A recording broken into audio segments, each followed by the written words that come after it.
Well, good afternoon. It's great to be back in beautiful Brampton. And I just love this community and the great people here. And I got to tell you, I say it all the time, but Carl and I, when we got married, we lived 5 years here in Brampton. It's just absolutely beautiful community, beautiful people. I'm here today with Health Minister Christine Elliott, as well as our local All Star Associate Minister, Pratmeet Sarkaria. And Brampton Mayor Patrick Brown. And Mayor, you're doing an incredible job for the people of Brampton here. We're also joined by Dr. Naveed Mohammed and the outstanding team at Brampton Civic Hospital. Thank you to all the doctors, nurses, PSWs, paramedics, and all the incredible health staff right here at William Osler Health. You've been true heroes over the past few months. My friends, throughout this pandemic, we've been there for the people of Brampton. That's why we provided almost $35 million through the Safe Restart Agreement to support Brampton's municipal services and transit. That's why we're investing in the all new Huron-Ontario light rail transit service for Brampton and Mississauga. And that's why we provided $64 million this year to Dr. Lawrence Lowe and his team at Peel Public Health to help hire 64 nurses for schools and support testing and contact tracing. And now, in the face of the second wave of COVID 19, we're fortifying the front lines of our healthcare system. It's why we're investing $2.8 billion in our COVID 19 fall preparedness plan, the most comprehensive and robust plan in the entire country. It's a plan that will add nearly 1,500 hospital beds, including 139 critical care beds, to ensure we have the capacity to care for patients and fight this deadly virus. But our government believes there's still more to do.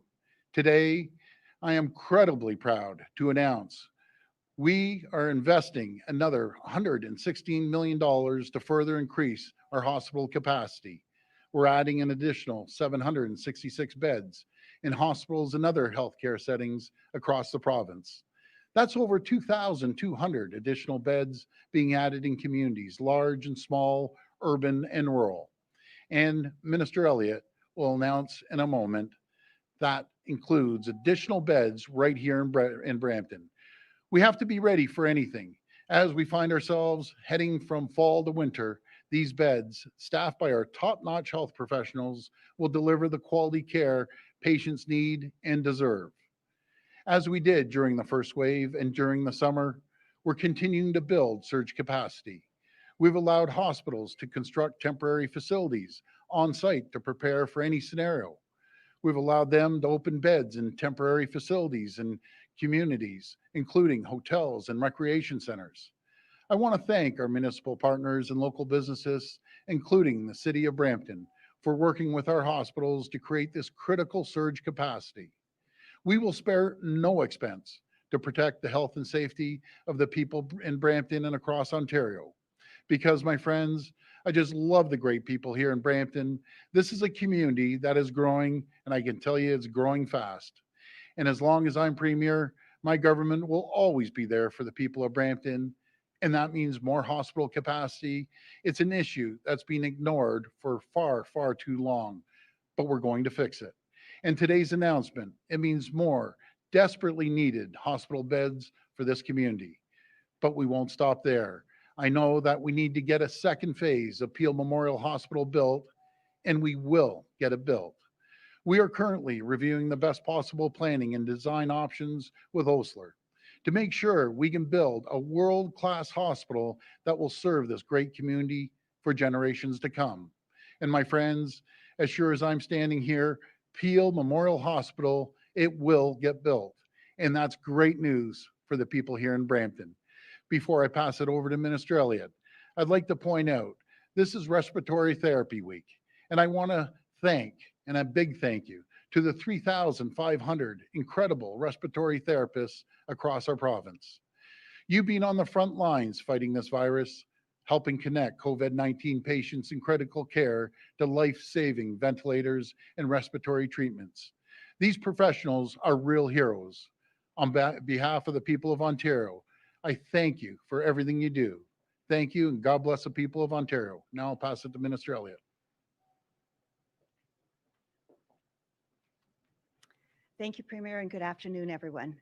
I would also like to thank the frontline staff and leadership team here at William Osler Health System for your heroic response to the COVID 19 pandemic. Throughout these unprecedented times, our doctors, nurses, and healthcare workers have shown us the depth of their compassion and their commitment to protecting and keeping us safe. I want to extend my deepest appreciation to all the staff, physicians, nurses, and volunteers at William Osler for your tireless efforts to deliver exceptional care to patients. Thank you from all of us. Protecting the health and well-being of all Ontarians is our government's number one priority. That's why we are making the necessary investments to build more capacity to support our hospitals, reduce wait times, and improve access to care for patients and families in response to COVID 19. Today's investment builds on our fall preparedness plan by creating up to 766 more beds in hospital and alternate health facilities. This is in addition to the 139 critical care beds and up to 1,349 hospital beds we announced as part of our fall preparedness plan, bringing the total number of new beds to more than 2,250 across the province. And I'm very happy to advise that William Osler Health System will be receiving more than $19 million in funding for up to 87 beds. For patients and families in Brampton, that means up to 41 hospital beds right here at the Brampton Civic Hospital and up to 46 hospital beds at Etobicoke General Hospital. The team here at William Osler serves one of the fastest growing regions in the country. Among the three sites, your emergency departments are among the busiest in the country. And we are thankful for your commitment to go above and beyond to provide innovative and compassionate care to meet the needs of your community. These beds will help ensure Brampton and Etobicoke have the resources needed to continue to respond to COVID 19. It means additional support for the continuation of more surgeries and procedures for patients in the coming months. And it means those who find themselves in the emergency room will know there's a bed available for them. Our government will continue to support the response to COVID 19 across the province, including right here in Peel Region. To date, we've provided Peel Public Health with approximately $64.4 million in funding for public health programs and services. This includes $4.3 million to hire 64 additional school force focused nurses, $100,000 to implement our public health case and contact management solution for COVID 19, and $1 million to support the implementation of the Ontario Seniors Dental Care Program. Our government will continue working with our partners to protect the health and well being of Ontarians and ensure they can access the high quality care they deserve. It is critically important, though, that everyone continue to do their part to protect each other by following public health measures and advice. That means wearing a face covering, frequent and thorough hand washing, maintaining physical distance from those outside your household, staying home when you're feeling ill, and limiting trips outside except for essential purposes. These simple, everyday actions are the best way we can protect our friends, family, and neighbors and stop the spread of COVID 19. By working together, and it will take all of us, we will put an end to COVID 19 in our province. And now I would like to pass things over to Dr. Mohammed, President and CEO of the William Osler Health System, to share a few words. Thank you.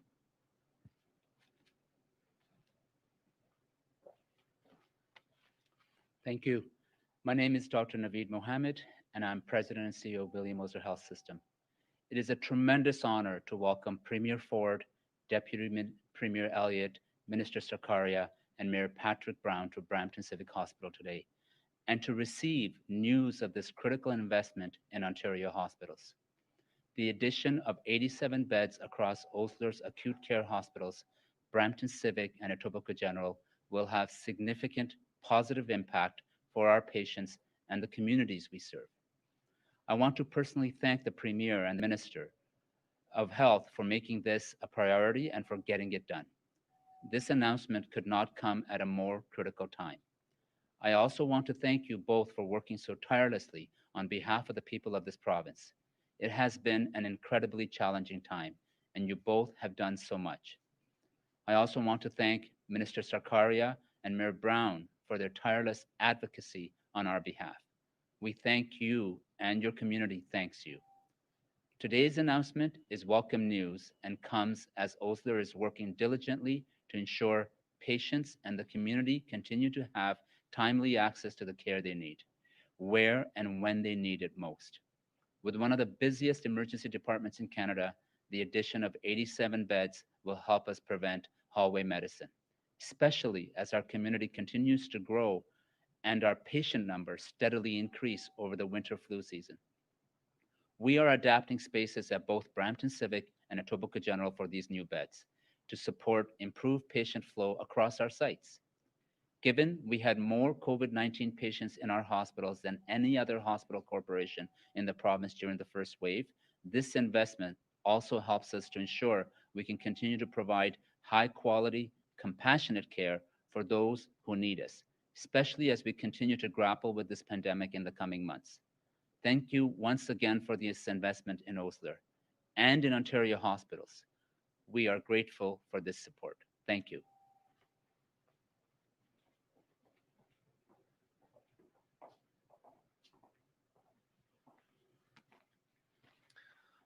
I want to thank Premier Ford, Minister Elliott, and our hardworking MPPs, the Honourable Prabmeet Sarkaria and Amarjot Sandhu, for today's funding announcement.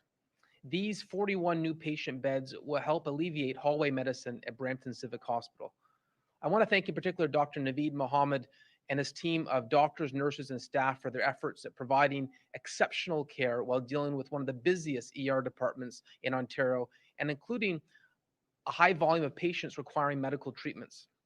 As well, William Osler is leading the province in COVID testing, having administered over 230,000 tests at their assessment centers.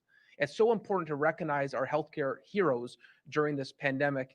And I should note, Dr. Mohammed not only runs the hospital, but he continues to serve as a physician. And we feel very fortunate to have someone of his caliber leading the charge here at Brampton Civic. As you may know, Brampton City Council declared a healthcare emergency in January. Later that month, I had the opportunity to meet with the Premier directly to discuss our concerns about healthcare. He recognizes and understands the problem. It's certainly a problem he inherited and his government inherited. Previous governments of all stripes did not adequately fund the high volume of patients needing care in our community.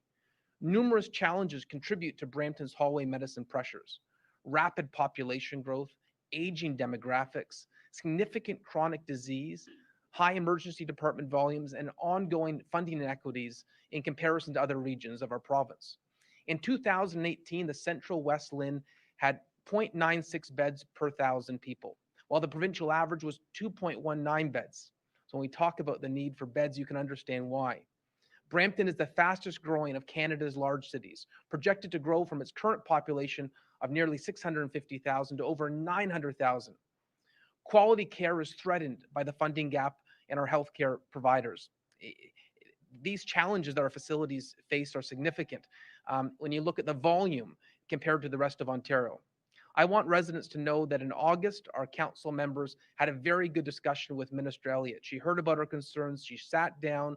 She heard us out about our need for immediate funding for new medicine surge beds at William Osler Health System to support safe patient care in light of COVID-19 and to ensure capacity for the upcoming winter flu season. We also discussed the need for her ministry to approve Phase 2 redevelopment of Peel Memorial Centre for Integrated Health and Wellness.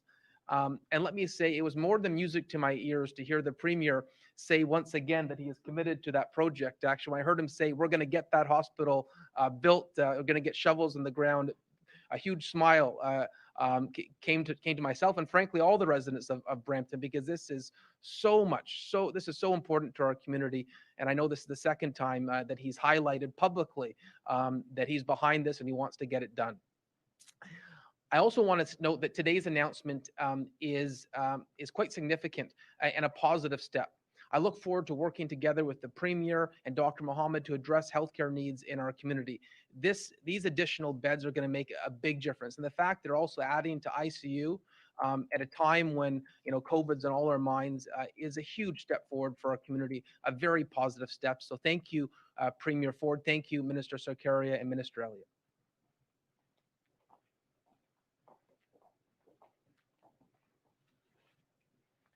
Thank you very much, Mayor Brown, Dr. Mohammed, Minister Elliott, and a very special thank you to Premier Doug Ford for supporting the people of Brampton throughout this pandemic and for his commitment to this region after numerous governments have failed to address the high needs of one of the fastest growing regions in all of Canada.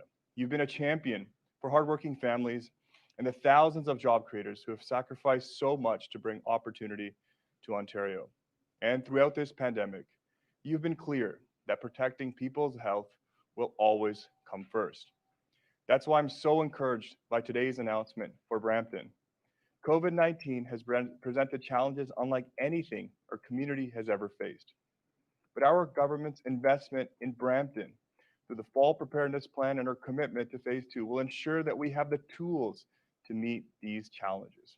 As the Premier announced, today's investments will further expand Brampton's capacity with additional hospital and critical care beds.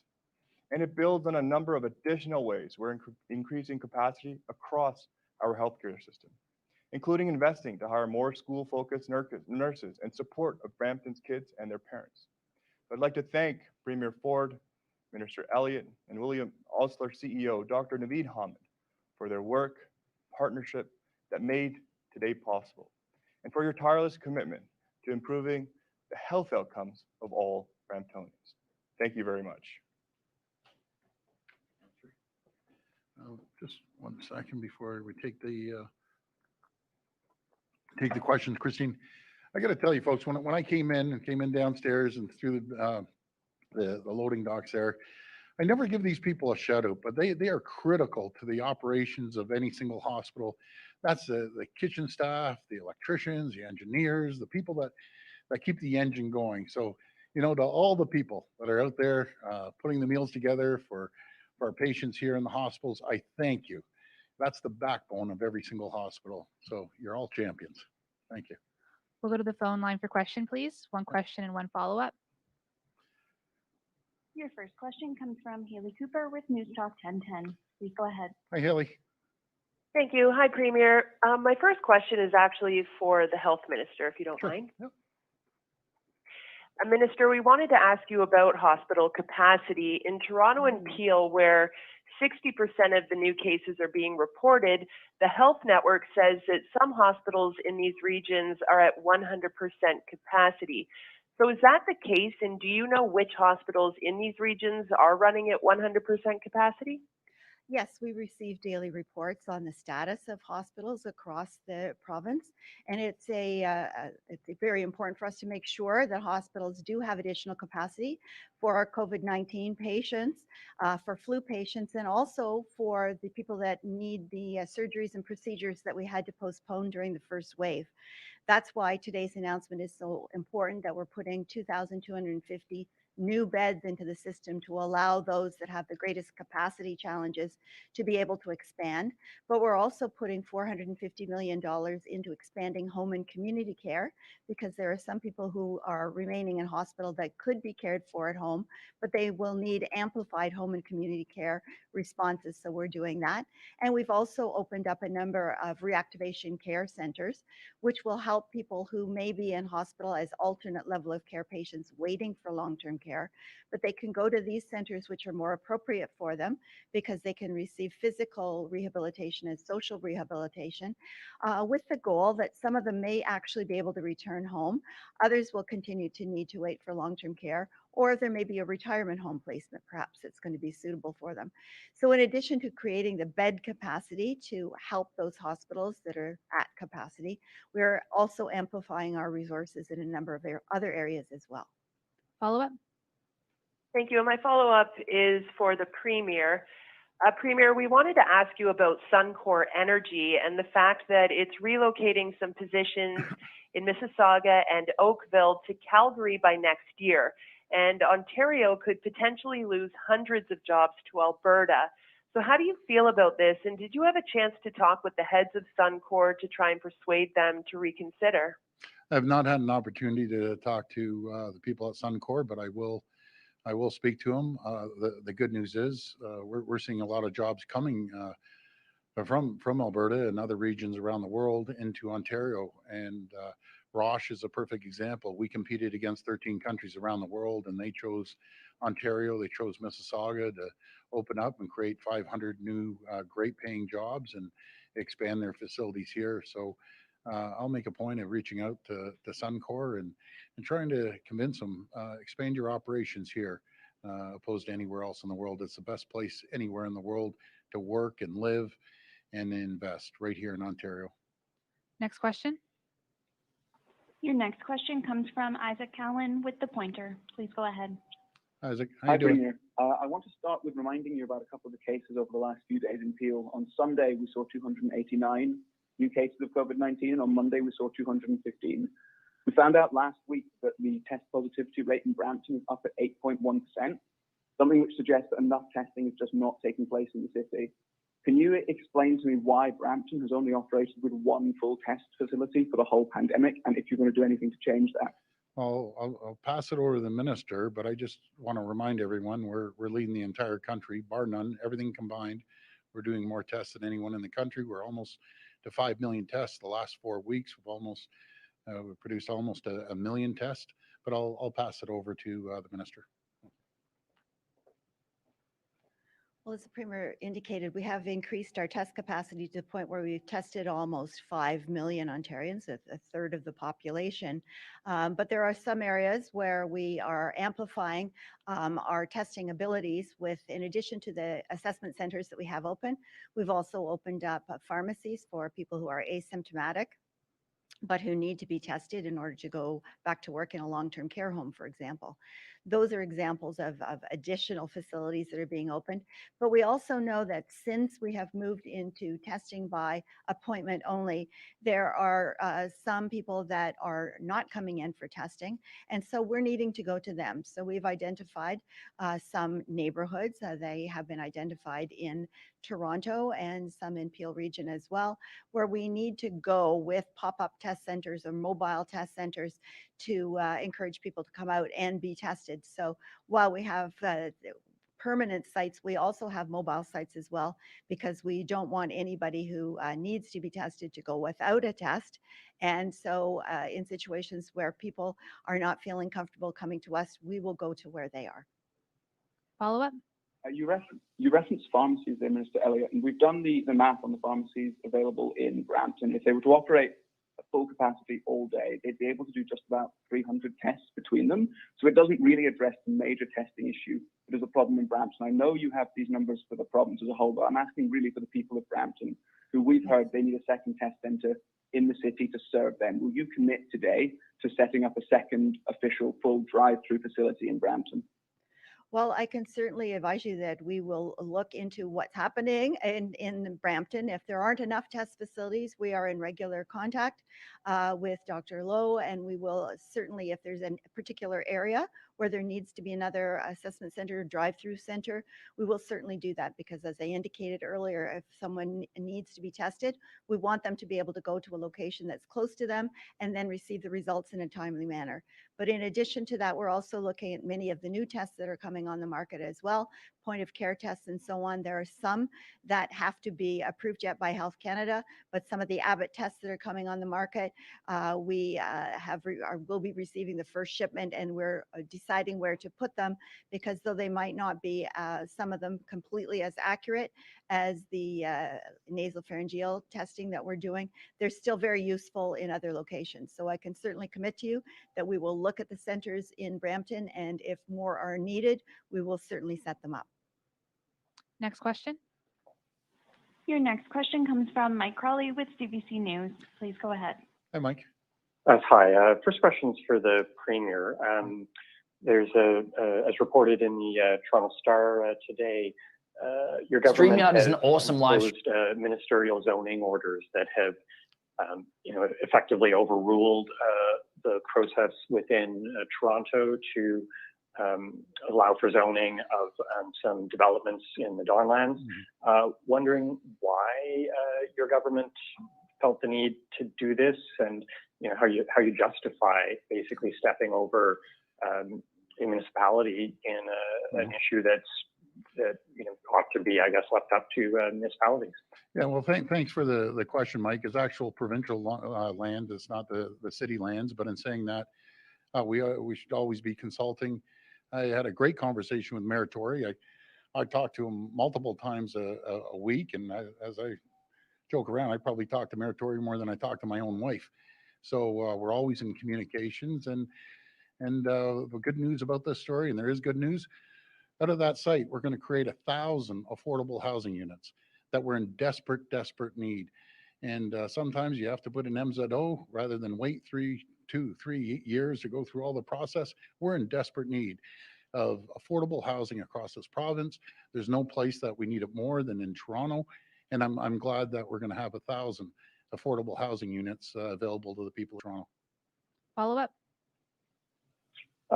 And a question on another topic, also Toronto related. CBC News published an investigation today into disciplinary decisions within the Toronto Police Force over the last 10 years. And, even though there were officers in this that were disciplined for criminal convictions, assault, impaired driving, nearly all of those officers kept their jobs after the disciplinary process. So there's some concern that it's the Police Services Act, the provincial legislation, that is not giving the police force enough leeway to discipline these officers after they've been convicted.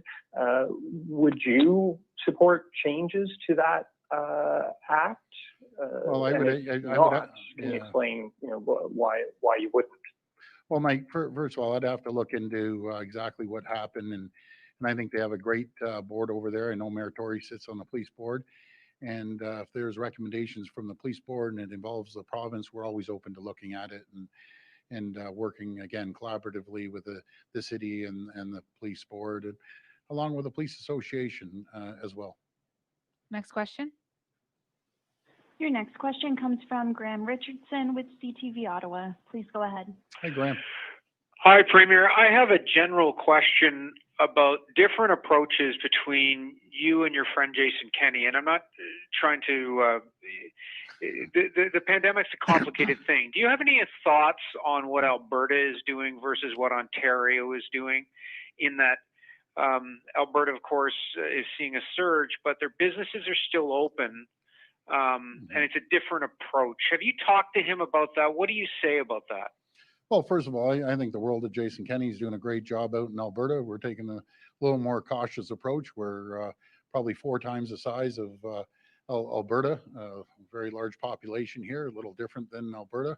But I always like looking around the world and taking the best ideas from everywhere, no matter if it's in Alberta or other regions in the world. And we have to learn what works and what doesn't work. What I do like out in Alberta, and I talked to the Deputy Prime Minister on Sunday about this, is Calgary Airport.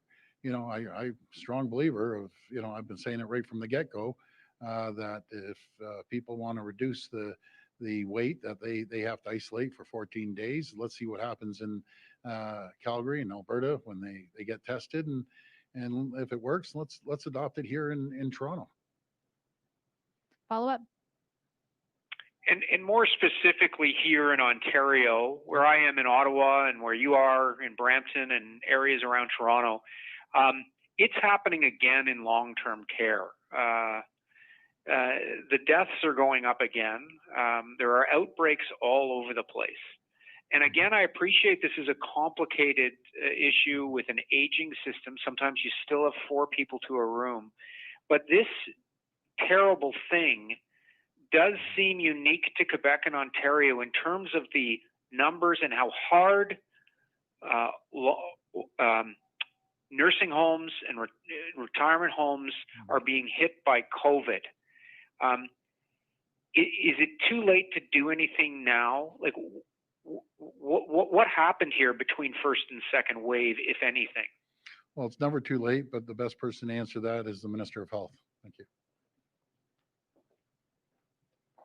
Well, one of the reasons why Ottawa's put into a modified stage 2 situation was because of the increase in the number of cases. There's a number of other factors that come into it, including the fact that Dr. Etches was willing to have Ottawa enter into that stage. But one of the concerns is that there's a number of links to some areas that are causing concern, but there's no real huge epidemiological link, so no known cause, which means that we have to follow more stringent public health measures. That's one of the reasons why there has been a movement of COVID into some of the long-term care homes, and why it's really important that we continue to follow these measures so that we can stop this community transmission and therefore stop the spread in our long-term care homes, retirement homes, and other places where we have really vulnerable citizens. So the good news, and if there is any in all of this, is that the case numbers in Ottawa are starting to go down. The measures are working, but we still have work to do so that we can protect these very vulnerable residents. Last question. Your final question comes from Travis Danraj with Global News. Please go ahead. Hi, Travis. Hi there, Premier. I've got a question to you about food delivery. I know your nephew, Councillor Michael Ford, has a proposal before Toronto City Council on food delivery service commission caps. You've talked about this before. How does the province plan to support this type of move province-wide? Well, we have to protect the restaurant owners that are struggling out there right now, and what's happening. Not all, but some food delivery companies are charging 30% to the restaurants, and these poor folks are just struggling, holding on by their fingernails, and I just don't think it's right. You know, like some of these companies are making a fortune right now, but like, give back, help out, support the restaurants. Don't be, gouging them at 30%. And then on top of that, Travis, there's a delivery charge, service charge. Like, man, step up to the plate, guys. You're making a fortune. Give back, cut your fees in half. You'll survive. But these restaurants are struggling, so let's support them. And we'll be talking to the mayor about this later. And if they need our support, we'll be there to support them. But I always like asking the companies first, step up and volunteer some support. Follow up. Yeah, I want to ask you again about this photo with Sam Oosterhoff, because it continues to get a lot of attention from people online. Betty's Restaurant, this is where the gathering happened, put out a statement on Facebook saying this group was reminded several times that they were required to wear masks when not seated at their table. Unfortunately, they chose not to follow posted rules about wearing masks and distancing. Now, you have called folks who blatantly skirt the rules before yahoos. You said that you were going to be on them like an 800-pound gorilla.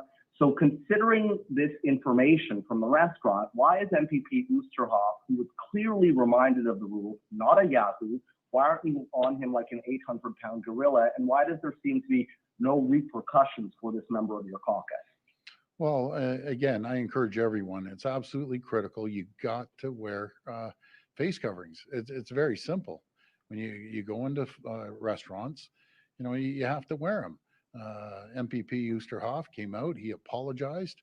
He said it's not going to happen again, and I accept that.